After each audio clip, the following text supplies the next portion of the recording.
ادھر حاصل پور میں شاہجہاں کے مطابق چودھری عبدالجبار رنگا national piece and justice council Pakistan کے ڈپٹی سیکرٹری ہیومن رائٹس مقرر۔ چیئرمین NPJC میاں عبدالوحید اور vice chairman brigadier retired Aslam Khan کی جانب سے چودھری عبدالجبار رنگا کو باقاعدہ ڈپٹی سیکرٹری کا نوٹیفیکیشن جاری کر دیا گیا۔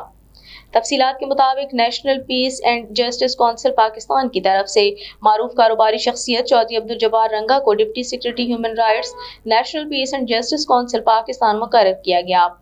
چیئرمین NPJC میاں عبدالوحید اور vice chairman brigadier retired Aslam Khan کی جانب سے چودھری عبدالجبار رنگا کو باقاعدہ ڈپٹی سیکرٹری کا نوٹیفیکیشن جاری کر دیا گیا